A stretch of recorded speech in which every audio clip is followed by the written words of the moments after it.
ಶ್ರೀವಾಸ್ತು ಸಕಲ ದೇವತಾ ಧೂಪ. ನಿಮ್ಮ ಮನೆಯ ಆರ್ಥಿಕ ಸಮಸ್ಯೆ, ನರದೃಷ್ಟಿ, ಮಕ್ಕಳ ವಿದ್ಯಾಭ್ಯಾಸ, ಉದ್ಯೋಗ, ವ್ಯವಹಾರ, ಎಷ್ಟೇ ದುಡಿದರೂ ಹಣ ನಿಲ್ಲದಿರುವುದು, ಈ ಎಲ್ಲದಕ್ಕೂ ಪರಿಹಾರ ಶ್ರೀವಾಸ್ತು. ಪ್ರೇಕ್ಷಕ ಮಹಾಶಯರಿಗೆ ಎಲ್ಲರಿಗೂ ನನ್ನ ವಂದನೆಗಳು. ನನ್ನ ಹೆಸರು ಬಂದು ಡಿ ಜಿ ರವಿಕುಮಾರ್ ಅಂತೇಳಿ. ನಾನು ಗುರು ಪರಂಪರೆಯಿಂದ ವಿದ್ಯೆ ಕಲ್ತಿದ್ದೀನಿ. ಇವತ್ತು ವೈದ್ಯ ಮಾಡ್ತಾ ಬರ್ತಾ ಇದ್ದೀನಿ. ಕನಿಷ್ಠ ಅಂತಂದ್ರು ಬಹಳಷ್ಟು ಜನಗಳು ತುಂಬ ವರ್ಷಗಳಿಂದ ನನ್ನ ವೀಡಿಯೋಸ್ನ ಫಾಲೋ ಮಾಡ್ತಾ ಇದ್ದಾರೆ. ಬಹಳಷ್ಟು ಜನಗಳಿಗೆ ಅದ್ಭುತವಾಗಿರ್ತಕ್ಕಂಥ ಒಂದು ಗಿಡಮೂಲಿಕೆಗಳನ್ನ ತೋರಿಸ್ತಾ ಕೊಡ್ತಾ ಬರ್ತಾ ಇರ್ತೀನಿ. ಇವತ್ತು ಒಂದು ಮೂಲಿಕೆನ ನಾನು ತೋರಿಸ್ಬೇಕು ಅಂತ ಬಂದೆ. ನೋಡಿ, ಇದು ಜಾಲಿ ಮರ. ಎಲ್ಲರ ಊರುಗಳಲ್ಲೂ ಜಾಲಿ ಮರ ಇದ್ದೇ ಇರ್ತದೆ. ಆದರೆ ಆ ಜಾಲಿ ಮರದ ಮೇಲೆ ಉಪಯೋಗಗಳೇನು, ಅದು ಏನೇಂತ ಕೆಲಸ ಮಾಡ್ತದೆ ಅನ್ನೋದನ್ನ ಬಹಳಷ್ಟು ಜನಗಳು ಗೊತ್ತಿಲ್ಲದೆ ಇದ್ದಾಗ ತಿಳಿಸ್ಕೊಡ್ಬೇಕಾಗಿರ್ತಕ್ಕಂಥ ಜವಾಬ್ದಾರಿ ನಮ್ಮದಾಗಿರೋದ್ರಿಂದ ನೋಡಿ, ಇದು ಜಾಲಿ ಮರ. ಜಾಲಿ ಮರದ ಬಂಕ ನೋಡಿ, ಇದು ನಾನು ತೋರಿಸ್ತೀನಿ ನೋಡಿ. ಇದೆಲ್ಲ ಬಂದು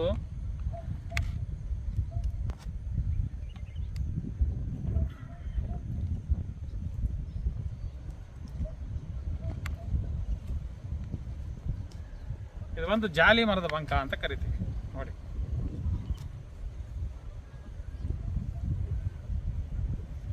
ಇದು ಎಂತೆಂತಕ್ಕಪ್ಪ ಕೆಲಸ ಮಾಡ್ತದೆ ಅಂತಂದ್ರೆ, ಬಾಡಿಯಲ್ಲಿ ಆಲ್ಮೋಸ್ಟ್ ಐರನ್ ಕಂಟೆಂಟ್ ಕಮ್ಮಿಯಾಗಿ ಬಹಳಷ್ಟು ಜನಗಳಿಗೆ ತೊಂದರೆ ಅನುಭವಿಸ್ತಾ ಇರ್ತಾರೆ. ಅಂದರೆ ಕಬ್ಬಿಣದ ಅಂಶ ಅಂತ ಕರಿತೀವಿ. ಈ ಮರದಲ್ಲಿ ಬಹಳಷ್ಟು ಕಬ್ಬಿಣದ ಅಂಶ ನಮಗೆ ಸಿಗುತ್ತದೆ. ಅದೇ ರೀತಿ ಕೆಲವರಿಗೆ ಒಸಡುಗಳು ಸಮಸ್ಯೆ ಬರ್ತಾ ಇರ್ತದೆ. ಅಂದರೆ ಯಾವ ರೀತಿ ಅಂತ ಹೇಳಿದ್ರೆ, ತುಂಬ ಜನಕ್ಕೆ ಅಲ್ಲಾಡ್ತಾರೆ. ಚಿಗುರುಗಳು ಏನಾಗ್ತದೆ ಅಂದರೆ ಬಲ ಇರೋದಿಲ್ಲ, ಹಲ್ಲುಗಳೆಲ್ಲ ಆಡ್ತಾ ಇರ್ತವೆ. ಅಂಥದಕ್ಕೂ ಈ ಮರದ ಚಕ್ಕೆಯನ್ನು ಕಷಾಯ ಮಾಡಿ ಪ್ರತಿನಿತ್ಯ ಬಾಯಿ ಮುಕ್ಕಳಿಸ್ತಾ ಬಂದರೆ ಬೆಳಗ್ಗೆ ಸಾಯಂಕಾಲ ಗಟ್ಟಿ ಬರುತ್ತೆ. ಇವತ್ತಿನ ವಿಷಯ ಏನಪ್ಪ ಅಂತಂದರೆ, ದೇಹದಲ್ಲಿ ಧಾತು ಕಮ್ಮಿಯಾಗಿ, ಅಂದರೆ ಶುಕ್ಲ ಕಣಗಳು ಯಾರಿಗೆ ಸಮಸ್ಯೆ ಇದೆಯೋ, ಶುಕ್ಲ ಧಾತು ಅಂತ ಕರಿತೀವಿ, ವೀರ್ಯ ಕಣಗಳು ಅಂತ ಕರಿತೀವಿ, ಸ್ಪರ್ಮ್ ಕೌಂಟ್ ಅಂತ ಬಹಳಷ್ಟು ಜನ ಈಗ ಕರಿತಾ ಇದ್ದಾರೆ. ಅದು ಕಮ್ಮಿ ಇದ್ದರೆ ಏನಪ್ಪ ಆಗುತ್ತೆ ಅಂತಂದರೆ ನೋಡಿ, IVF ಅಂತ ಕೆಲವೆಲ್ಲ ಕಲಿಸ್ತಾ ಇರ್ತಾರೆ. ಕಮ್ಮಿ ಇದೆ, ನೀವು ಮಕ್ಕಳಾಗೋದಿಲ್ಲ, ನೀವೇನು ಮಾಡ್ತೀರಂದರೆ IVF ಹೋಗಿ ಯಾವುದಾದ್ರೂ ಕೆಲವಕ್ಕೆ ಹೇಳ್ತಾ ಇರ್ತಾರೆ.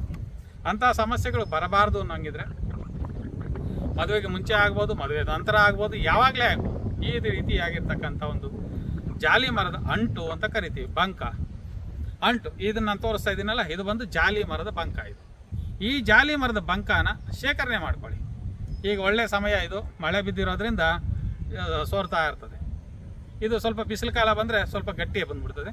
ಆವಾಗ ನೀವೇನು ಮಾಡ್ತೀರ ಅಂತಂದು ಅದು ಶೇಖರಣೆ ಮಾಡ್ಕೊಂಡು ತಗೊಂಡೋಗಿ ಮನೇಲಿ ಇಟ್ಕೊಂಡು ಮಿಕ್ಸಿಗೆ ಹಾಕ್ಕೊಂಡು ಚೂರ್ಣ ಮಾಡ್ಕೊಳ್ಳಿ. ಚೂರ್ಣ ಮಾಡಿಕೊಂಡು ಪ್ರತಿನಿತ್ಯ ಹಾಲಿಗೆ ಒಂದು ಅರ್ಧ ಚಮಚ ಅಷ್ಟು ಹಾಕ್ಕೊಂಡು ಕುಡಿತಾ ಬಂದರೆ ಕಂಪಲ್ಸರಿ ನಿಮ್ಮಲ್ಲಿರ್ತಕ್ಕಂಥ ಧಾತು ಕ್ಷೀಣತೆ ಮತ್ತು ನರ್ವ್ಸ್ ವೀಕ್ನೆಸ್ಸು, ಬಾಡಿಯಲ್ಲಿ ಐರನ್ ಕಂಟೆಂಟ್ ಕಮ್ಮಿ ಇರ್ತಕ್ಕಂಥವ್ರು, ಮತ್ತು ಈ ಸುಸ್ತು, ಆಯಾಸ, ಕೆಲವರಿಗೆಲ್ಲ ಸಮಸ್ಯೆಗಳು ಬರ್ತಾ ಇರ್ತವೆ. ಅಂಥವರು ಇದನ್ನು ಬಳಸ್ಕೊತ ಬರ್ಬೋದು. ಇನ್ನು ಕೆಲವರಿಗೆ ಮಧುಮೇಹ ಬಂದಿರತಕ್ಕಂಥವ್ರು ಕೂಡ ಏನಾಗುತ್ತೆ ಅಂತಂದರೆ, ನರ್ವ್ಸ್ ಎಲ್ಲ ವೀಕ್ನೆಸ್ ಆಗಿಬಿಟ್ಟಿರ್ತದೆ, ಶೀಘ್ರ ಸ್ಖಲನ ಅನ್ನೋ ಸ್ಟಾರ್ಟ್ ಆಗ್ತದೆ. ಕೆಲವರಿಗೆ ಅಂಗ ಬಂದು ಸ್ಟಡಿನೇ ಆಗೋದಿಲ್ಲ, ಸಮಸ್ಯೆಯಿಂದ ಬಳಲ್ತಾ ಇರ್ತಾರೆ. ಇನ್ನು ಕೆಲವರಿಗೆ ಏನಾಗುತ್ತೆ ಅಂತಂದರೆ, ಹೆಣ್ಣುಮಕ್ಕಳು ನೋಡಿದ್ಕೊಳ್ಳಿ ಇಲ್ಲಿ ಸೋರ್ತಾ ಇರ್ತದೆ. ಅಂಥವ್ರು ಸಹ ಈ ಒಂದು ಬಂಕನ, ಅಂದರೆ ಅಂಟನ್ನು ನಾವು ಪ್ರತಿನಿತ್ಯ ಬಳಸ್ತಾ ಬಂದಾಗ ನಮ್ಮಲ್ಲಿರ್ತಕ್ಕಂಥ ಆ ಒಂದು ದೋಷ, ಏನು ಶುಕ್ಲ ದೋಷ ಅಂತ ಕರಿತೀವಿ, ಆ ದೋಷ ಹೋಗಿ ತುಂಬ ಅದ್ಭುತವಾಗಿ, ಅಂದರೆ ಬಾಡಿ ಐರನ್ ಕಂಟೆಂಟಿಂದ ತುಂಬಿಕೊಂಡು ತುಂಬ ಗಟ್ಟಿತನವಾಗಿ ದೇಹ ಪರಿವರ್ತನೆ ಆಗ್ತಾ ಇರ್ತದೆ. ಈ ಒಂದು ವಿಡಿಯೋನ ನಿಮಗೆ ನೀವಾಗ ನೋಡ್ಕೊಂಡು ಮಾಡ್ಕೋಬೋದು. ಎಲ್ಲಿ ನಿಮ್ಮ ಸುತ್ತಮುತ್ತ ಕೆರೆಗಳಲ್ಲಿ ಅಥವಾ ಬೆಟ್ಟದ ಗುಟ್ಟ ಕಾಡುಗಳಲ್ಲಿ ಎಲ್ಲ ಕಡೆ ಸಿಗ್ತಾ ಇರ್ತದೆ ಈ ಕರಿ ಜಾಲಿ. ಇದನ್ನು ನೀವಾಗ ಮಾಡ್ಕೋಬೋದು. ಅಕಸ್ಮಾತ್ ಆಗದೇ ಇದ್ದ ಪಕ್ಷದಲ್ಲಿ ಕೆಳಗಡೆ ಬರ್ತಾ ಇರ್ತಕ್ಕಂಥ ನಂಬರ್ ಕಾಲ್ ಮಾಡಿದ್ರೆ ಅದಕ್ಕೆ ಸಂಬಂಧಪಟ್ಟಿರ್ತಕ್ಕಂಥ ಔಷಧಿಗಳು ನಮ್ಮಲ್ಲಿ ಸಿಗ್ತವೆ, ಅದನ್ನು ಕಳಿಸ್ಕೊಡ್ತೀವಿ. ಅದನ್ನು ಪ್ರತಿಯೊಬ್ಬರು ಉಪಯೋಗಿಸ್ಕೋಬೋದು ಅಂತ ತಿಳಿಸ್ತಾ ಈ ವಿಡಿಯೋ ಮುಗಿಸ್ತಾ ಇದ್ದೀನಿ. ನಮಸ್ಕಾರ.